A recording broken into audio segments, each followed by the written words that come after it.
Bem-vindos a mais um Chakra Talk, o Chakra Talk de número 199, e agora sim, é quase 200.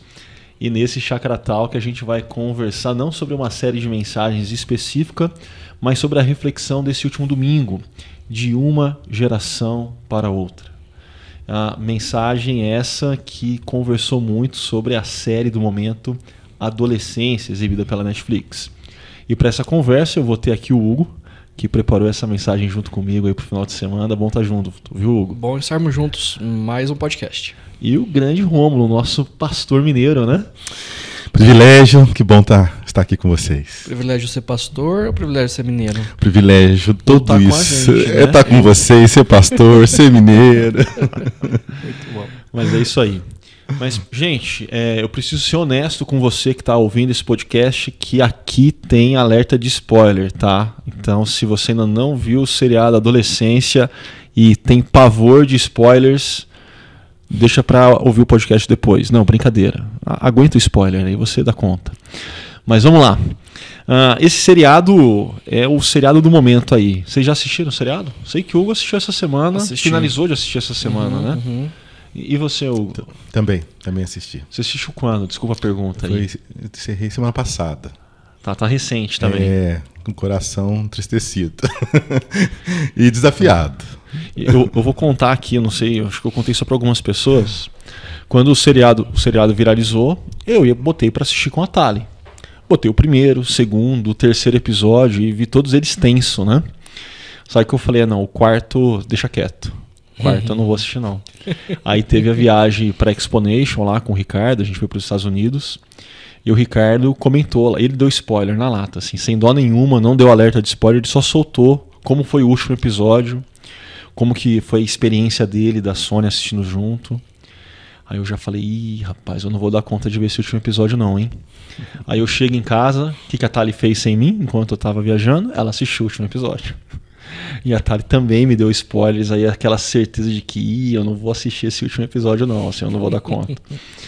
E aí chega essa semana, assim, a ideia de trazer o seriado, gente, foi do Hugo, a culpa é dele. É igual. E aí eu falei, vou ter que assistir o último episódio, não vai ter jeito. Né? Então, assim, os 3 primeiros episódios eu vi já faz um tempinho. Mas esse último tá fresco. E você quer falar, mas não tá falando, vai. Conta, como é que foi você assistir o último episódio?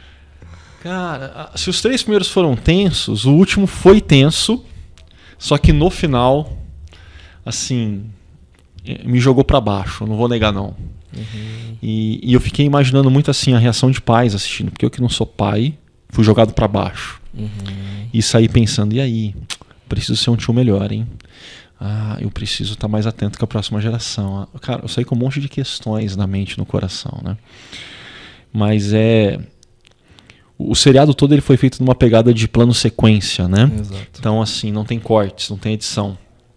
Então, todas as cenas que você está vendo ali foram gravadas direto. E aí o diálogo final, assim, é muito envolvente. É assim, você sofre junto. O casal sentado na cama. Né? Assim, tem algumas falas que, assim, quando ele não é que ele terminou a fala, ele começou a fala, você já sabe onde ele vai. Uhum. E você já dá aquela pontada no coração, assim.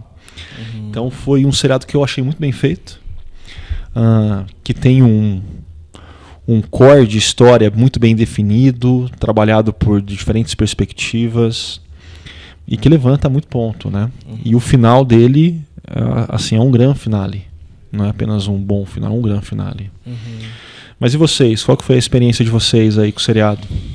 Então, a minha experiência, eu tenho uma experiência assim, desde novinho de cuidar de criança. A minha irmã, a Isabel, ela era 13 anos mais velha que eu. Então, ela casou com 18, com 19 ela já tinha a Clarissa, né?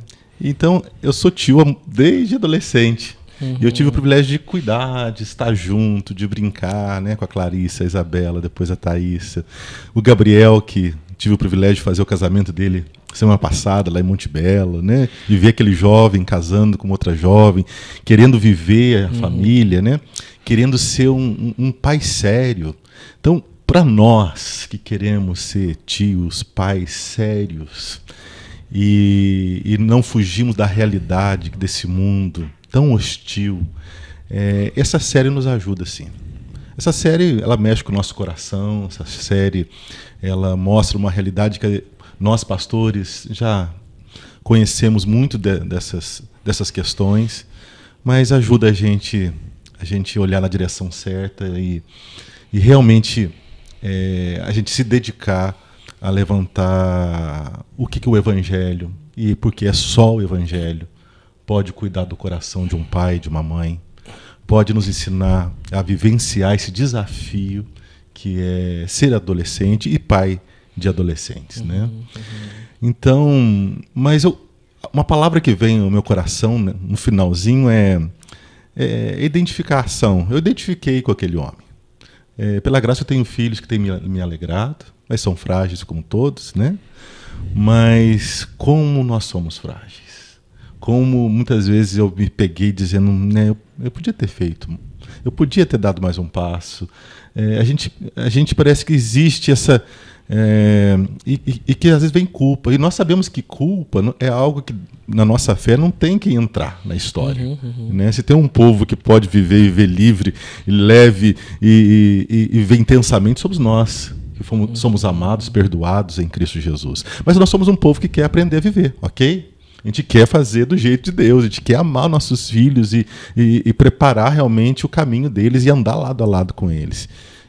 Mas nós somos tão frágeis. Então esse filme trabalhou meu coração, destacou mais ainda o meu coração, a minha fragilidade e, consequentemente, a minha oração dizendo: Filho de Davi, tem misericórdia de mim. Me ajuda. Nessa, acho que até, deixa eu dar uma cortada aqui, eu quero ainda ouvir você, Hugo, sobre o seriado. Mas acho que essa sua fala da culpa é muito importante. Porque talvez uma experiência que pessoas tenham a ver o último episódio, especialmente aquele diálogo final entre aqueles pais, é culpa. Talvez até assim, você ouviu a mensagem minha e do Hugo nesse final de semana e assim, uma culpa emergiu.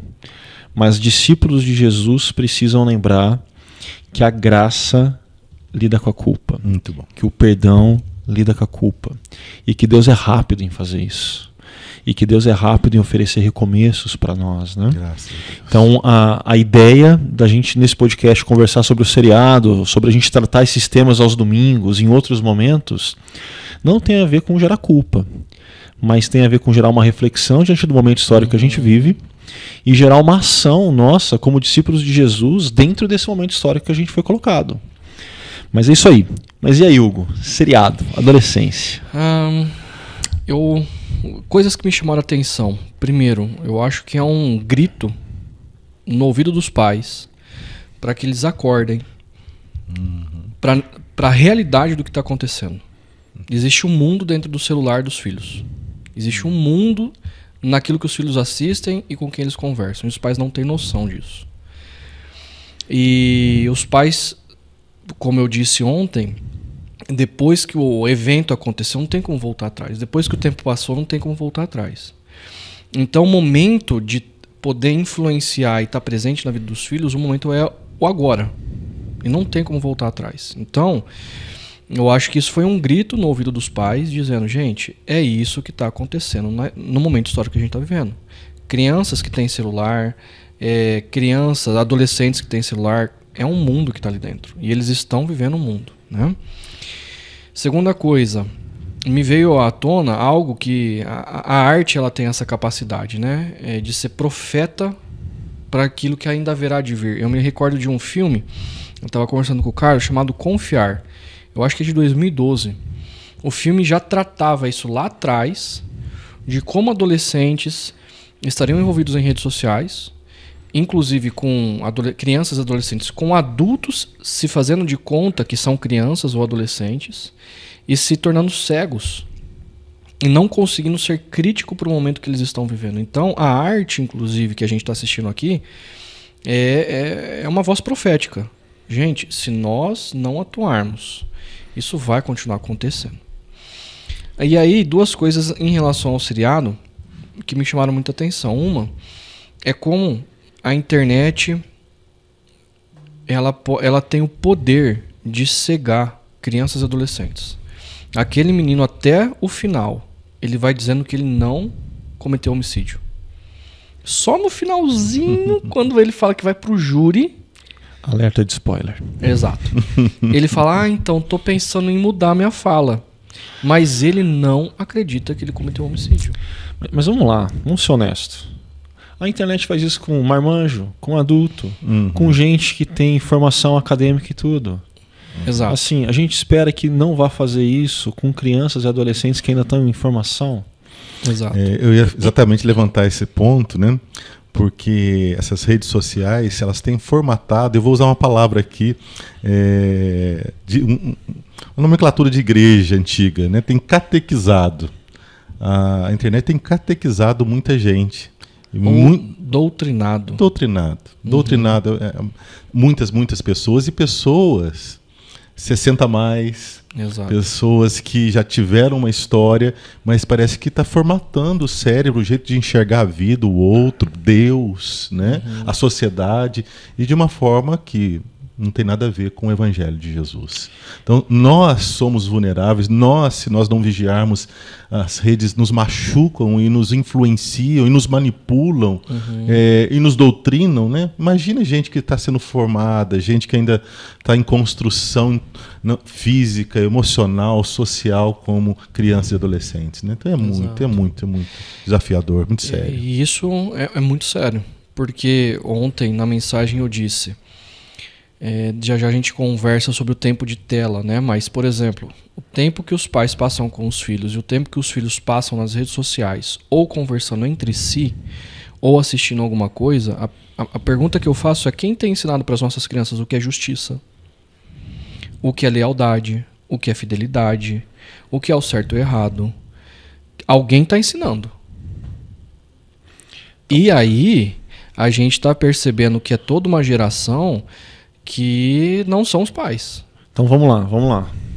Mas eu que tenho mais duas coisas aqui para colocar. Não, guarda, porque a gente pega essa deixa aí. Você está falando entrando na questão do tempo de tela, quem está formando quem, né?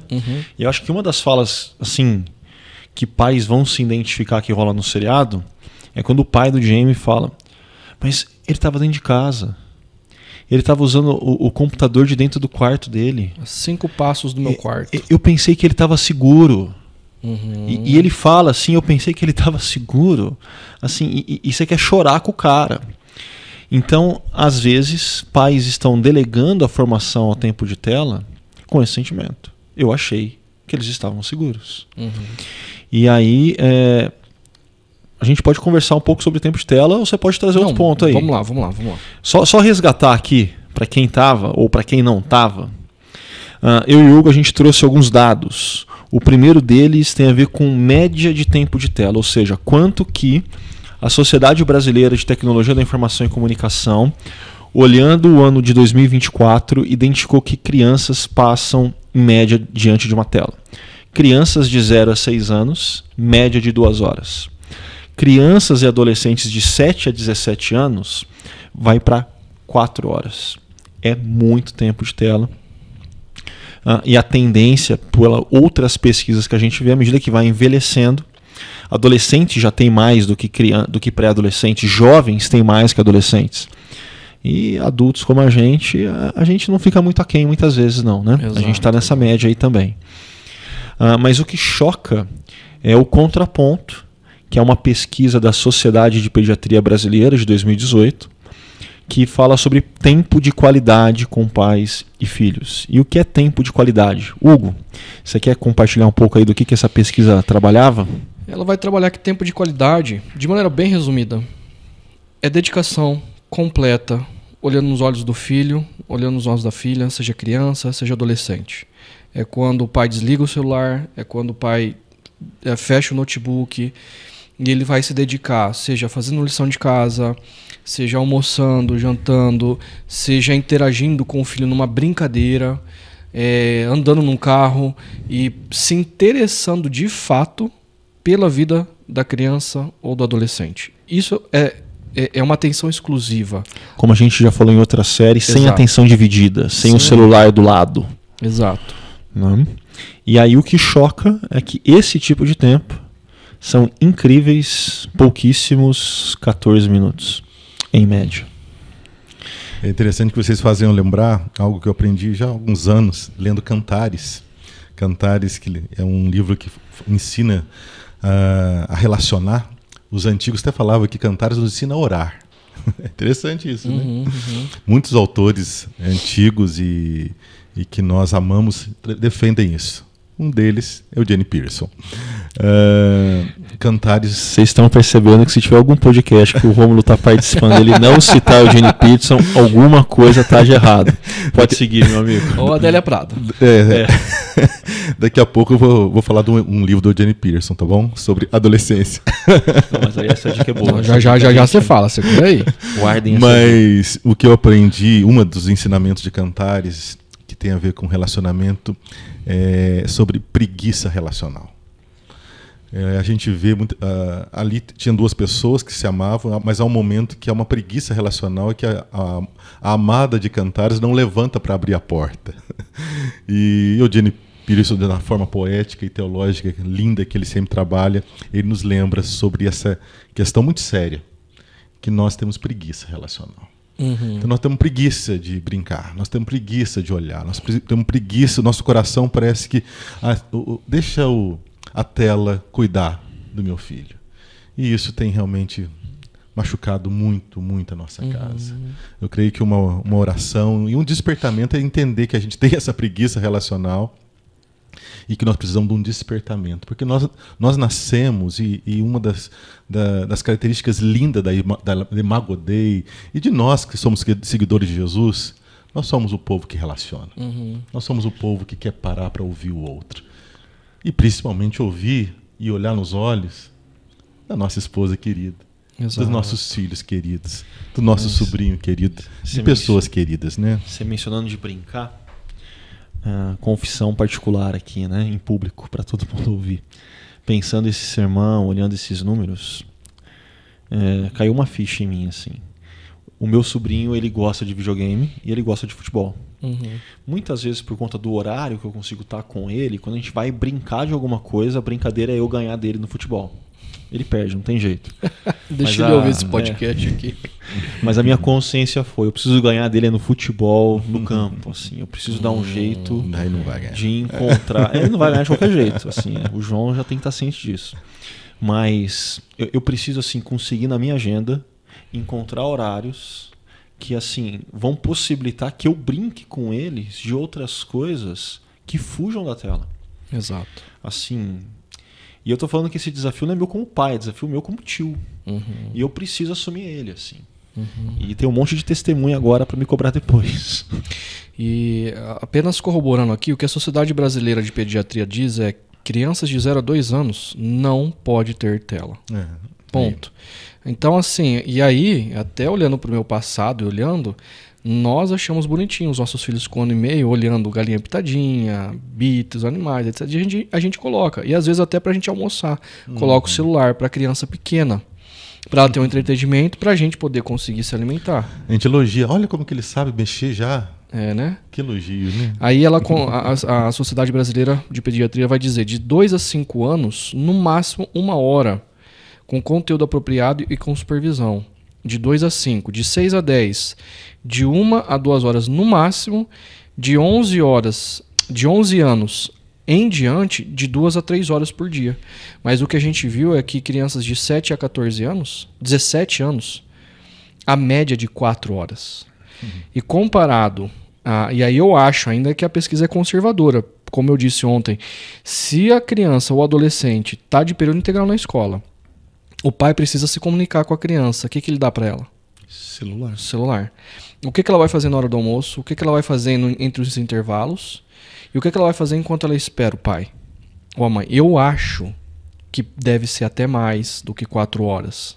Então, comparado a 14 minutos que a pesquisa nos diz, é muito, muito, muito pouco tempo. Se nós queremos fazer parte da história dos nossos filhos, conhecermos os melhores amigos deles, sabermos os gostos deles, né, a comida favorita deles, 14 minutos não dá. Se a gente quer ensinar acerca do reino de Deus, 14 minutos não dá. Se a gente quer contar as histórias e viver de uma forma diante dos olhos deles, que eles possam aprender a partir da imitação do que eles estão vendo em nós, 14 minutos não dá. Mas Hugo, você mencionou que assim a série mostrou de certa forma esses perigos, que essa ideia de pensei que eles estavam seguros porque estavam no computador, não cola. Então deixa eu preocupar um pouquinho mais o pessoal que está nos ouvindo. Antes de você colocar, eu acho que assim, nós somos uma geração que a gente não deve ir para o outro extremo. Não devemos fazer uso de tecnologia. Com certeza. Né? Um dos desafios em casa que eu tenho é filho, filhas, a tecnologia não domina você. Então, eles só podem, por exemplo, lá em casa, ter acesso ao celular a joguinho meia hora de sábado e domingo. Sexta, tarde, sábado e domingo. Meia hora no período da manhã, meia hora no período da tarde. E aí eu tenho tentado treinar eles para dizer não para a tecnologia. Então a gente coloca para despertar o celular depois de meia hora e eu falo para o meu filho, falo para minha filha assim, olha, papai pode confiar em você, que quando o celular tocar você vai guardar o celular? Porque o meu treino é ensiná-los que a tecnologia tem o seu devido lugar. E que por enquanto eles não podem escolher com o que eles vão jogar. Eles estão debaixo da minha supervisão. Mas eles já podem aprender a colocar limites na tecnologia. Acesso a outras coisas da internet, eles não têm, zero. Eles não têm autorização para pesquisar coisas, né? Porque a gente sabe aonde vai chegar. Então, assim, eu acho que o nosso desafio quanto pais não é ir para o outro extremo. Mas é ensiná-los que a tecnologia é boa, mas ela tem o seu devido lugar. Que não é dominar nas nossas vidas. Eu ia trazer uns dados aqui, mas eu acho que você pontuou algo muito importante, porque a gente tem uma tendência a extremos, né? Ou a gente usa e abusa da tecnologia, tornando ela uma babá de baixo custo, que a gente leva para cima e para baixo. Ou a gente fala, não, isso é do capeta, e eu preciso libertar a minha família desse mal. E assim, excomunga, taca fogo no celular e nada de tecnologia dentro de casa. Assim, eu sei que eu exagerei um pouco, mas extremos são perigosos. E o que a gente precisa lidar é, a partir da sabedoria do Deus Criador, e inclusive a partir da virtude que o Santo Espírito dá para discípulos de Jesus, chamada domínio próprio. Exato. Perceber que em diferentes etapas da vida, você exercitar esse domínio próprio vai te demandar diferentes coisas. Então, eu gosto muito quando você cita a Sociedade Brasileira de Pediatria e fala, gente, criança de 0 a 2 anos não tem que ter tela. Assim, quer dizer que vai ser para sempre isso? Não. Quer dizer que de 0 a 2 existem outras coisas que precisam estar integrando a vida daquela criança do que a tela. Mas aí então a gente começa a trazer a tela. Tá, mas a gente vai trazer com limite. A gente vai trazer com supervisão. O meu filho tem 15 anos. Assim, ele quer um celular. Eu acho que hoje, adolescente de 15 anos, eu não conheço nenhum que não tenha celular. Mas assim, ele é menor de idade. E tem que existir algum tipo de supervisão acerca disso. E talvez aqui alguns dados alertem esses tipos de importância, né? O Comitê Gestor de Internet no Brasil, olhando o ano de 2023, fala que 28% de adolescentes de 9 a 17 anos já foram vítimas de cyberbullying. Olha só. E esse número cresce quando você pega o finalzinho, assim, 15 a 17, vai para 37%. Cyberbullying. Explica para o pessoal o que é cyberbullying. Bullying é a sexta linguagem do amor, não, brincadeira. Bullying, eu acho que ganhou uma conotação muito diferente daquilo que era na nossa época, né? Vamos assumir a verdade, que a gente está mais velho do que a gente acha que está. Na nossa época, existiam brincadeiras de mau gosto? Existiam. Mas existia também limites mais definidos. Hoje o bullying, justamente pela questão da internet também, de ele acontecendo de forma não presencial, mas nas redes sociais, de forma virtual, parece que o bullying desconhece limites. Exato. Né? Deixa eu ler uma definição aqui de bullying. E aí o cyber é porque vai para a internet esse negócio. Bullying é um comportamento agressivo e intencional, que ocorre de forma repetida e envolve um desequilíbrio de poder entre o agressor e a vítima. E ele pode se manifestar de formas que causem sofrimento físico. Então, quando a gente estava no colégio, alguém chegava e dava um pescotapa na gente, isso era uma forma de bullying, porque está machucando fisicamente. Uma coisa passou, levou. Era outra brincadeira. Exato. Que mais? Manifestar essa agressão emocional. Então, uma brincadeira que constantemente vai machucando a outra criança, o outro adolescente. E psicológica. Então, essa é uma definição de bullying que hoje acontece nos colégios, nas universidades, e também vai para a internet. E deixa eu pegar aqui. O seriado trabalha isso. Exato. O Jamie, ele é uma vítima de bullying no seriado. Uhum. E como ele é o protagonista, o personagem principal em quem a história gira em torno, às vezes as pessoas deixam passar desapercebido que o seriado está trabalhando que existem outros bullying acontecendo nesse contexto virtual. Então a menina que foi vítima, uma adolescente, ela também estava sendo vítima de cyberbullying. Uhum. Um nudes dela que foi vazado já havia sido viralizado e todo mundo da escola já tinha visto ela nua, todo mundo comentava. E assim, os adultos sem a menor consciência de que isso estava acontecendo. E esse é um outro tipo de dado que assusta. Tava comentando aqui com vocês, né? Eu não estou achando, achei aqui, ó. A Unicef, se eu não me engano. Isso. Não foi a Unicef. Foi Perdi aqui. Ou a Unesco. A Unesco. Obrigado, Hugo. Isso. A Unesco trabalhou que 70% de meninas adolescentes se sentiram pressionadas em algum momento nas redes sociais a enviar nudes. Assim, não estou dizendo que elas enviaram, mas 70% de meninas adolescentes estão relatando que se sentiram pressionadas em algum momento. Se elas se sentiram pressionadas porque tinha alguém pedindo. Se tem 10 meninas numa sala de aula... 7. Exato. Isso é um dado alarmante. E o seriado aborda isso. Aquela menina que foi vítima, antes de ser vítima do homicídio, ela estava sendo vítima de um cyberbullying por conta de um nudes viralizado. E eu creio que esse seriado, ele realmente tem muita coisa interessante e precisa tirar a gente dessa fuga que muitas vezes a gente tem de não encarar a realidade. A gente não encara realmente o que está acontecendo. Parece que a gente não quer saber, né? Que os olhos não veem, o coração não sente. Então a gente não quer encarar que os nossos filhos, os filhos da nossa comunidade, que vocês tão bela e profundamente trabalharam, que nós cristãos, nós defendemos e cremos, talvez vocês vão trabalhar melhor isso, né?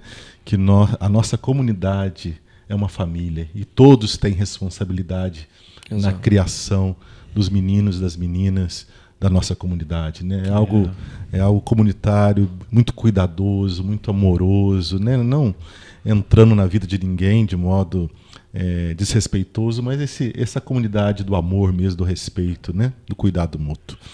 Então, esse filme é um alerta, para de fugir. A gente precisa parar de fugir, parar de pintar um mundo que não existe.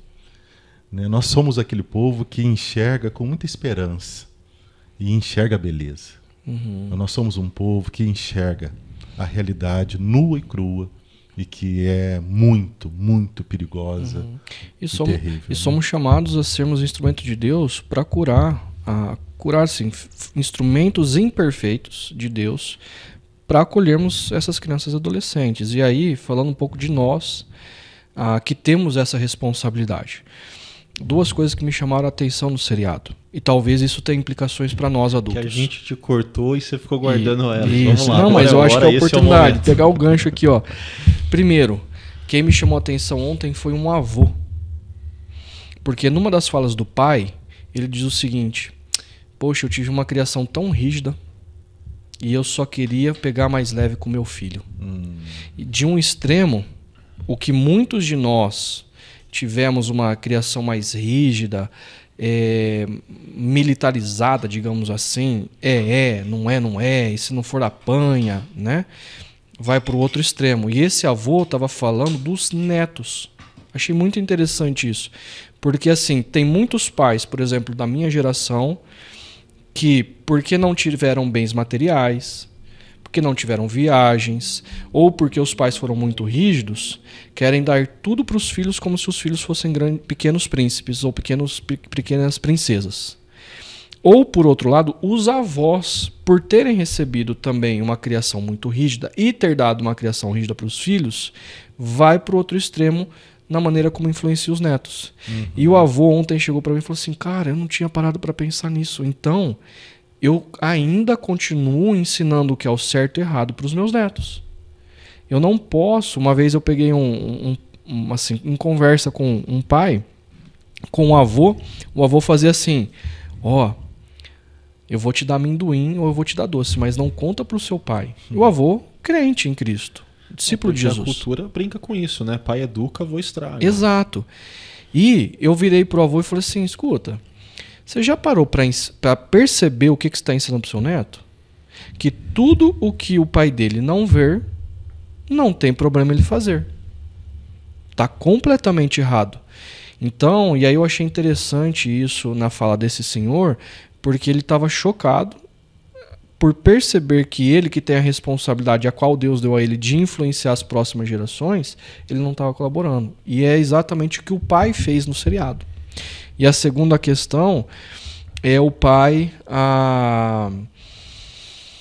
não ter tempo de voltar atrás. Isso foi uma outra questão que me tocou muito nesse seriado. Será que se eu tivesse me dedicado mais, dado 5 passos, entrado no quarto do meu filho, se eu tivesse me envolvido mais na vida dele, e quando o menino vai relatando a vida do pai, né? Meu pai gosta muito de jogar, de esporte, mas ele vai sozinho com os amigos dele. Eu não gosto muito de esporte, então meu pai me deixa meio de lado. E quando eu praticava esporte e eu não ia muito bem, o meu pai tinha vergonha de mim. E aí, depois que a coisa aconteceu, não tem como voltar atrás. O único momento que a gente tem para influenciar e para estar presente é o momento que a gente chama hoje. Isso tem muitas implicações para nós pais e para nós avós e para nós quanto comunidade. Eu sei que a nossa conversa está nesse momento assim, basicamente dando spoilers do seriado para quem não viu ele ainda. Mas eu queria só trazer uma última coisa do seriado, ou que não tem a ver com o seriado, mas que o seriado me fez pensar sobre. E aí a gente faz uma curva e entra no que o Rômulo trouxe de família. Mas para levantar essa bola, um pouco da minha história, né? Eu sou alcançado pelo Evangelho na adolescência. E o momento que eu, assim, caio em mim, ou melhor, caio de mim e percebo que eu preciso de Deus e desse Deus que se revela plenamente em Jesus, eu estou terminando o ensino fundamental, tinha acabado de ser aprovado num colégio técnico, não era o colégio técnico que eu queria o Cutuca na época, né, mas não passei, fui parar no Cotil em Limeira. E aí eu cheguei no Cotil, assim, discípulo de Jesus. Só que o Cotil, ele tinha uma característica que eu acho que ele tem até hoje, assim, ele antecipa a vivência de faculdade. Porque muita gente de outra cidade vai para lá, começa a morar em República ainda adolescente. Então, assim, quem quer fazer coisas longe dos olhos dos pais, ia acabar parando por lá, porque era um cenário propício, assim, churrasco, cerveja, muita coisa liberada de faculdade no contexto de um ensino médio, com um colégio técnico, né? E eu era discípulo de Jesus, assim. E chegando lá, Deus foi muito gracioso comigo, porque Deus me colocou em contato com outros bons discípulos de Jesus. E eu fiquei pensando, cara, como que é ser um adolescente discípulo de Jesus hoje, no meio de um contexto como esse, o relatado pelo seriado? E como que discípulos de Jesus, adolescentes, fazem falta no meio desse lugar? Então, eu sei que a reflexão, a nossa conversa tem girado muito em torno de responsabilidade de pais, tios, avós e aqueles que são mais velhos para com a próxima geração. Mas eu oro pela geração mais nova. Não pela tarefa que eles têm com a geração que ainda está por vir, mas para que Deus os use no meio da geração que eles já estão. Amém. Que é um desafio dos bons, mas vale a pena ser encarado como discípulo de Jesus, né? Amém. Mas, Rômulo, você falou de família estendida e eu acho que isso é muito propício no nosso contexto de chácara, porque a gente lida com uma comunidade mosaico, onde a gente tem muitas famílias com filhos, onde a gente tem muitas famílias sem filhos. A minha é assim, né? A gente tem um pouco de tudo. E a grande questão é que essa reflexão não é exclusivamente para pais. O que eu disse e repeti algumas vezes no domingo foi: pais têm responsabilidade sim, mas não é somente os pais que têm responsabilidade. Todos nós temos responsabilidade. Eu até brinquei com aquele ditado africano que fala que é preciso de uma aldeia inteira para criar uma criança. Muito bom. E brinquei que, na verdade, é preciso de uma comunidade de discípulos inteira para formar uma criança e adolescente como discípulo de Jesus. Mas nesse sentido, eu sei que vocês são pais, mas assim, qual que seria a expectativa de vocês, pais, quando vocês olham para uma comunidade de discípulos de Jesus, que vocês chamam de família estendida, no apoio aos filhos de vocês? E aqui vocês têm filhos de diferentes idades, né? Rômulo, não vale quer encontrar uma esposa ou esposo para os seus filhos que já são jovens. Né? Então, Samuel, também, né? Samuel está né? com 25 anos, vai formar agora, Raquel com 19. O Samuel, o Rômulo está aceitando currículos, né? Gente, tem uma palavra realmente, né, que define você criar o seu filho numa comunidade séria, uma comunidade cristã que proclama o Evangelho de Jesus.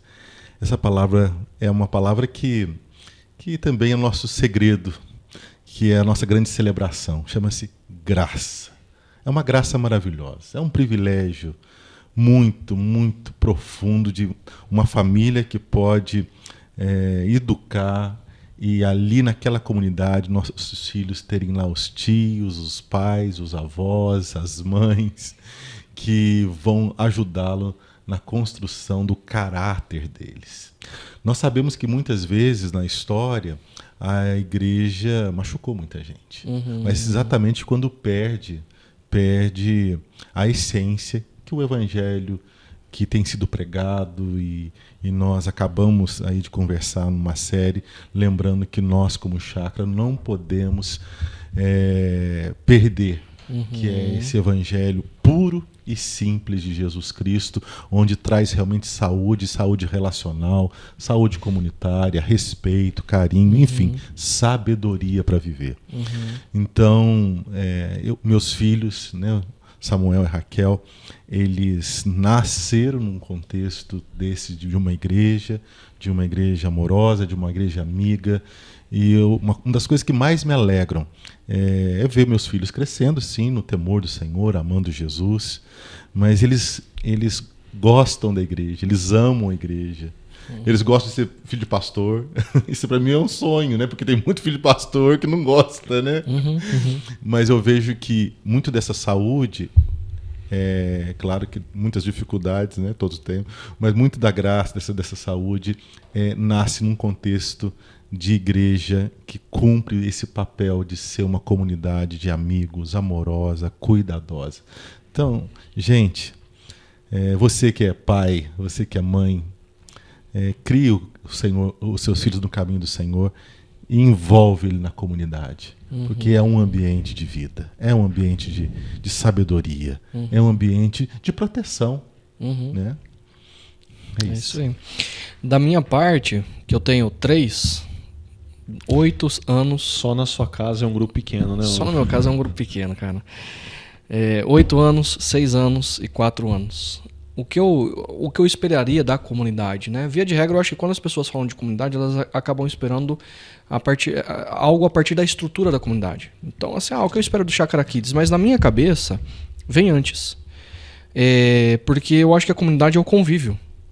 Então, eu teria uma expectativa muito maior com pessoas com que os meus filhos convivem no grupo pequeno do que com o Chácara Kids. Claro que o Chácara Kids é fundamental. Mas, por exemplo, no grupo pequeno, aonde meus filhos vão desenvolver maiores amizades. E quando os meus filhos forem na casa dos coleguinhas do grupo pequeno, que daí a expectativa que eu tenho é que os mesmos princípios e valores que eu ensino na minha casa, eles vão ver na casa dos outros. Quando os meus filhos fizerem alguma coisa errada na casa dos outros, eles vão ser corrigidos também. Quando a gente ora em casa, para almoçar, para jantar, lá eles também vão poder orar e falar assim, a gente é o mesmo povo, a gente tem a mesma linguagem, a gente está na mesma direção. E isso vai formando neles o amor a Deus, o amor pela comunidade, os mesmos valores, né? E aí, aos domingos, pensando no Chácara Kids, a mesma coisa, eles vão ter referências de pessoas, de professores e o próprio ensino naquele contexto. E eu acho até interessante uma coisa, por exemplo, a minha filha mais nova, a professora dela na creche é da comunidade. E eu acho isso muito interessante, porque a gente é uma família. E Deus deu esse presente para minha filha. Né? Não foi algo a dedo que a gente foi lá e escolheu. É numa creche pública. E a professora dela é da nossa comunidade. Então, a mesma extensão, ou a extensão da família estendida, se dá no espaço público.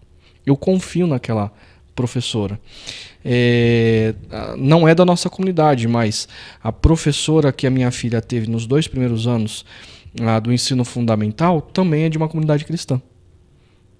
Os mesmos valores que eu espero de um cristão profissional na área da educação, ela teve ali. Eu falo, uau, olha como Deus está criando, Ele está formando o povo dele, né? E, assim, pela graça, não foi lá eu falei assim, eu quero uma professora cristã, né?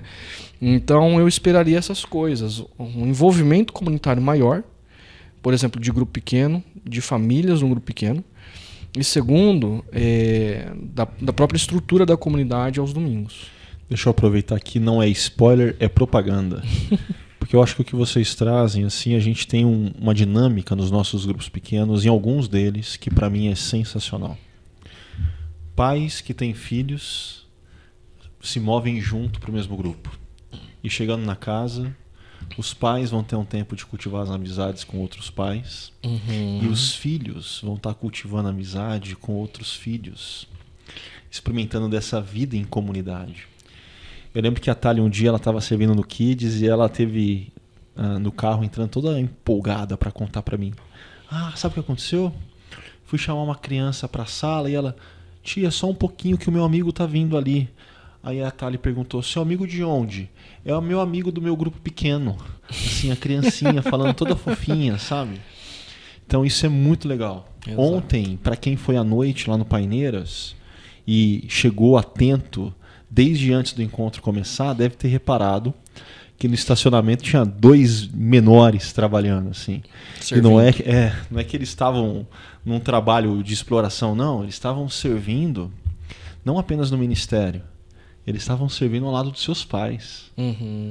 Gente, assim, eu confesso que quando eu cheguei, e eu chego antes, e o pessoal do estacionamento chega antes ainda de mim para o encontro, e eu já vi cada filho do lado do seu pai, com um colete posto, sorriso no rosto, e eu indo para falar sobre o que eu ia falar. Deus, obrigado. Mas tem pais na nossa comunidade que não aproveitam essas oportunidades que existem. Seja de estar no mesmo grupo pequeno com seu filho, com a sua esposa, com a família toda, seja de tentar encontrar um espaço de serviço para servir. Porque quando a gente está falando de família estendida e de vida em comunidade, de envolvimento, a gente não está falando de um lugar que você vai no domingo. Só ir no domingo não dá conta de você experimentar e de fazer com que os seus filhos experimentem isso. Demanda uma intencionalidade maior. Demanda a intencionalidade dos pais que estão levando, mas demanda a intencionalidade dessas gerações mais velhas que, mesmo não sendo seus filhos, vão dar um bom testemunho, vão cuidar, vão ensinar a partir da grande história que Deus conta. E Ricardo, pensando nessa importância da comunidade, como a comunidade é uma aliada na criação, na boa criação dos nossos filhos, ontem mesmo, nossos encontros foram muito didáticos em vários sentidos. Você acaba de falar do menino servindo lá no estacionamento. Nós tivemos batismo, né? E a gente vê todo aquele envolvimento, e nós temos ensinado a nossa comunidade que não é apenas um ritual, não é apenas cumprir mais uma regra religiosa, né? Mas é um ato intencional de fé, de amor, de propósito, de compromisso, de aliança, onde aqueles pais vão se comprometer e vão trabalhar e vão orar, e nós vamos estar juntos com eles como comunidade para criar aquela criancinha no caminho da vida, no caminho da paz, no caminho do Evangelho, no caminho de Deus. Então, olha como que a comunidade ela é didática, ela é terapêutica, ela forma de um jeito tão bonito. Quem percebeu, envolveu-se ontem, né, nesse tempo com a nossa comunidade, ouvindo a mensagem de vocês, vendo a alegria daquelas famílias, a disposição daqueles pais em batizar seus filhos, tudo isso aí é ensinamento poderoso.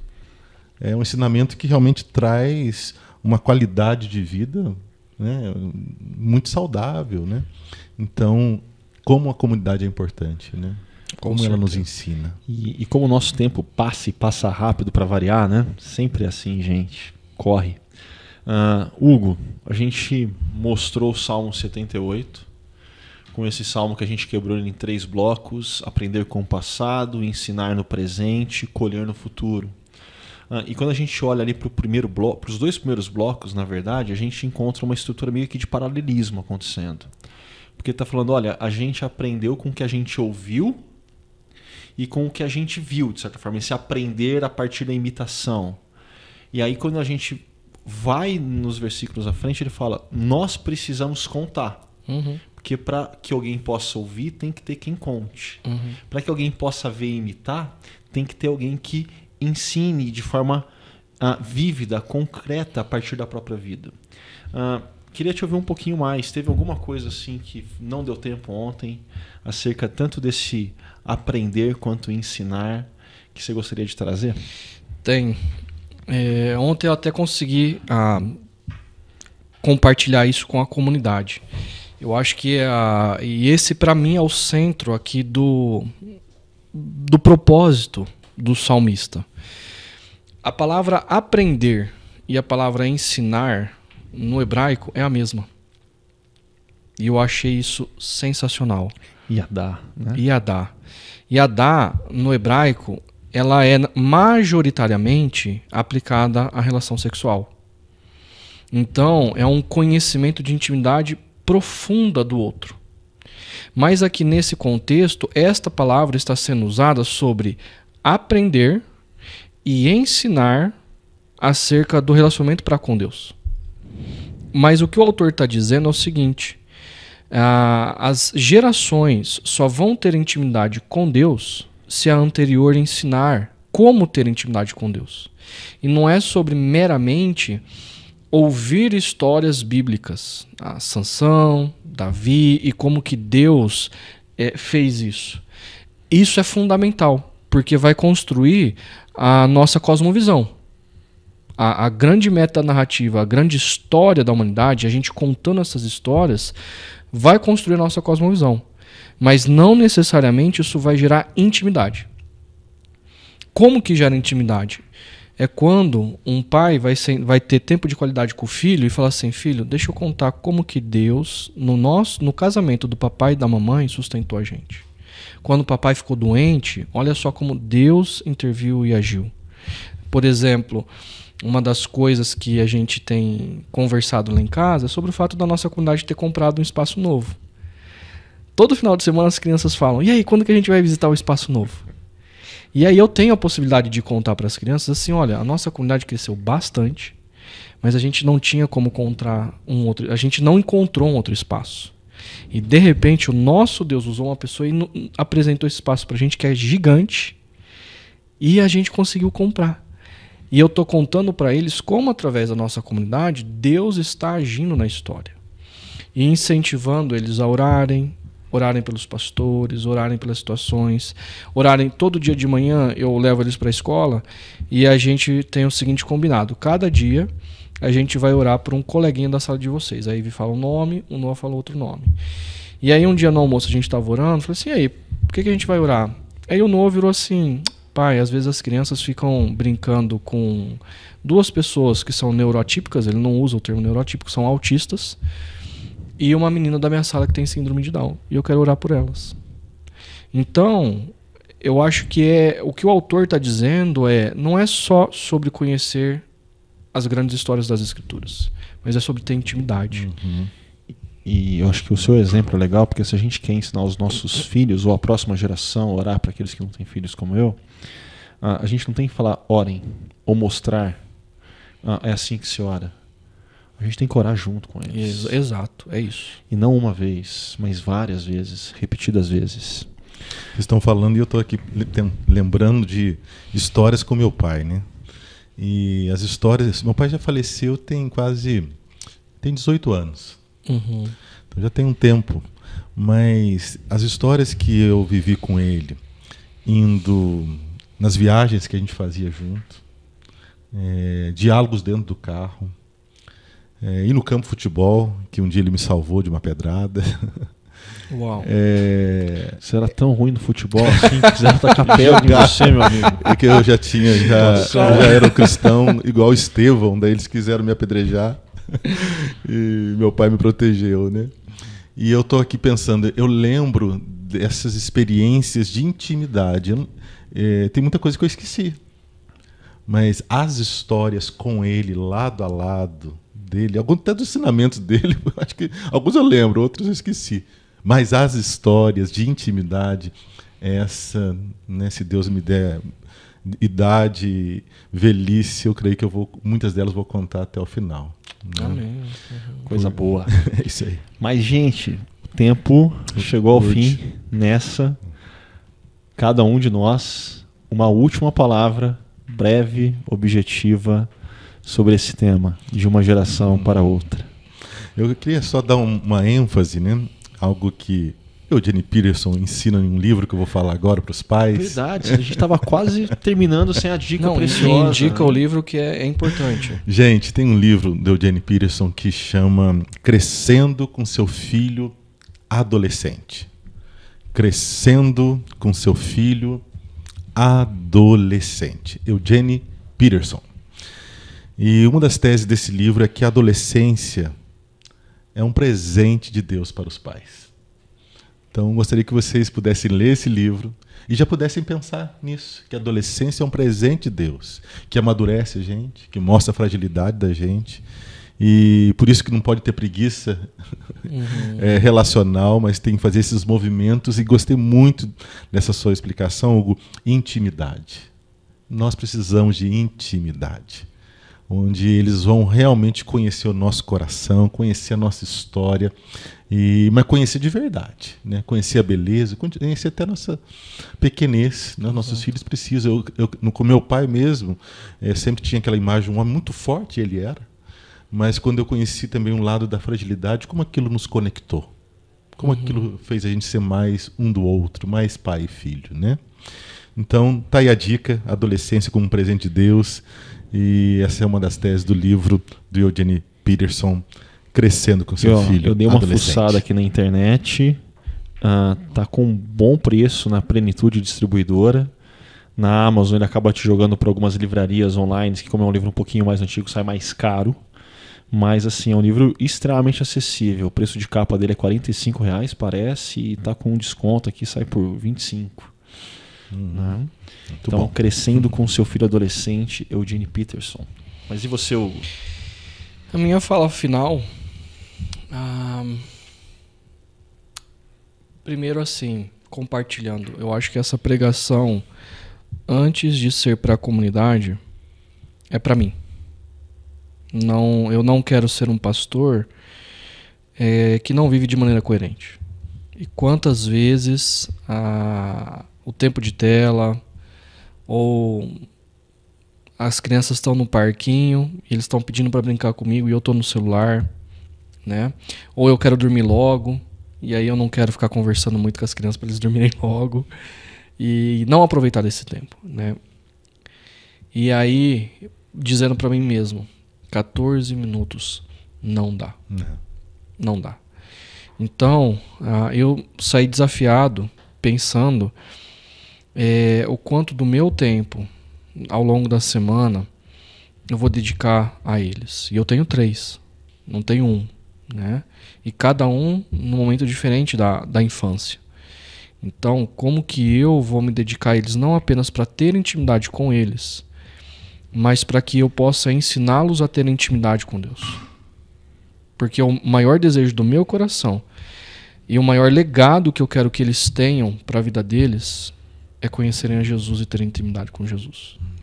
Se eles tiverem recurso financeiro, se eles casarem ou não, Deus vai conduzir isso. Mas o maior legado que eu quero deixar para eles é amarem a Jesus acima de todas as coisas. Então, a minha fala para os pais, e nós cremos que Deus nos deu essa responsabilidade.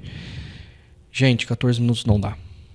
Às vezes, abrir mão da academia, às vezes abrir mão de um tempo de desafio de trabalho.